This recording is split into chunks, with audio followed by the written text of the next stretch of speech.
prochain intervenant est Madame Alessia Ruggeri, qui est porte-parole du syndicat Comitato per la Repubblica en Italie, qui nous parlera pour une Europe des patries sur la base du traité de Westphalie.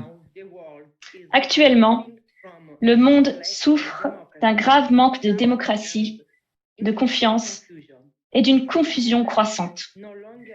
Les citoyens ne se reconnaissent plus dans les institutions politiques et il n'y a plus de confiance entre les États eux-mêmes.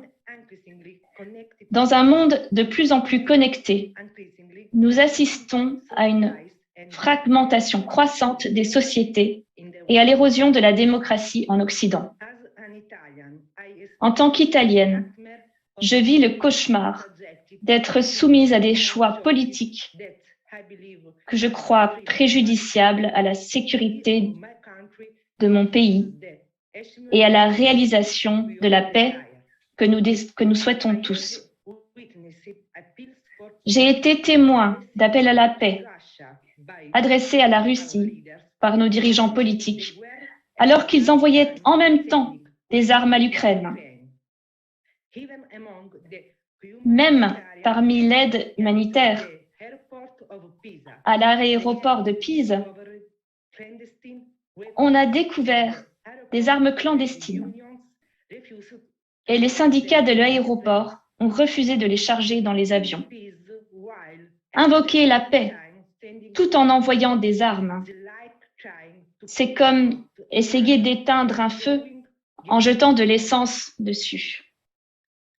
Le gouvernement Draghi a décidé d'allouer 2% du PIB à l'achat d'armes et de s'aligner totalement sur les choix de l'Union européenne. Et ce, alors que dans notre pays, les entreprises ferment et que depuis des années, il n'y a pas d'investissement dans la recherche, dans les écoles, dans les hôpitaux et dans l'économie réelle. En tant que syndicaliste, je représente des milliers de petits entrepreneurs de tout le pays qui ont dû fermer leurs entreprises. Et tandis que le Parlement italien approuve l'emploi d'armes en Ukraine, ce qui viole notre Constitution, la grande majorité des Italiens, comme le montrent les sondages, sont contre le réarmement et espèrent plutôt une politique économique qui favorise l'emploi. Il est nécessaire de faire une distinction entre l'économie réelle et l'économie financière. L'économie financière représente la bulle spéculative qui fait bouger les grands de la terre et qui n'a rien à voir avec les citoyens. La vraie économie, c'est nous, les entreprises, qui sommes la colonne vertébrale de l'économie. En ce qui concerne la politique étrangère de notre gouvernement, et malheureusement aussi des autres gouvernements européens, il semble que tout le monde ait oublié la promesse faite par les États membres de l'OTAN après la chute du mur de Berlin aux dirigeants soviétiques de l'époque, Gorbatchev, dans laquelle il s'engageait à ne pas s'étendre, même d'un pouce plus loin que l'Allemagne à l'Est. Nous avons même dû constater que les dirigeants des pays membres de l'OTAN ont nié à plusieurs reprises cet accord et ont été évidemment réfutés par la suite. De même, l'accord trilatéral de Minsk n'a délibérément pas été respecté et a été enterré avant que Poutine ne reconnaisse les deux républiques séparatistes. J'ai dû prendre connaissance, honteusement, de la déclaration suivante d'un quotidien italien.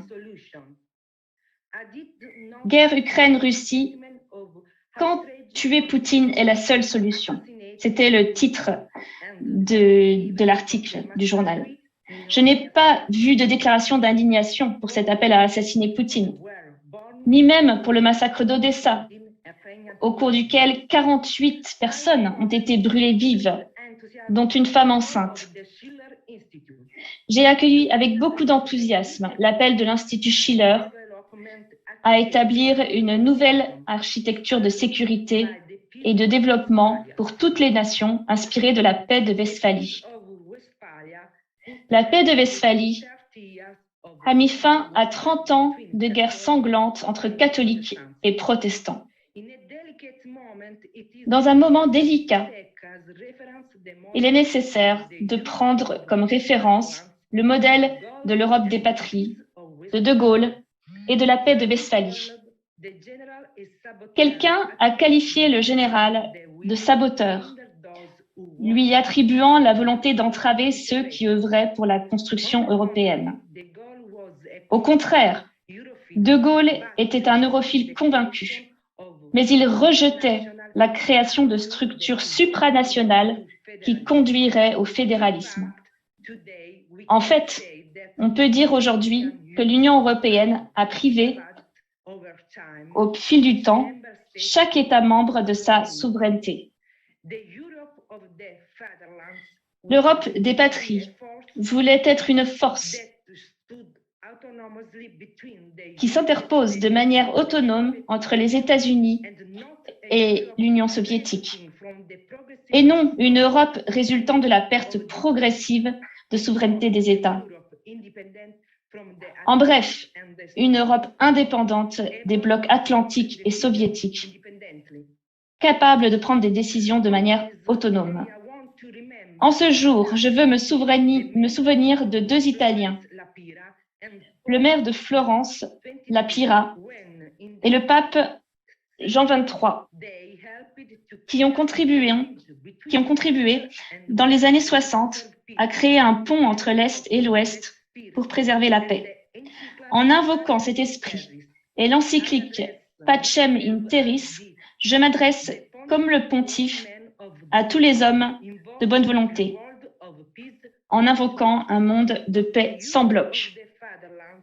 Une Europe des patries, avec la paix de Westphalie, n'est pas une utopie, mais un projet qui doit inspirer tous ceux qui veulent vraiment la paix.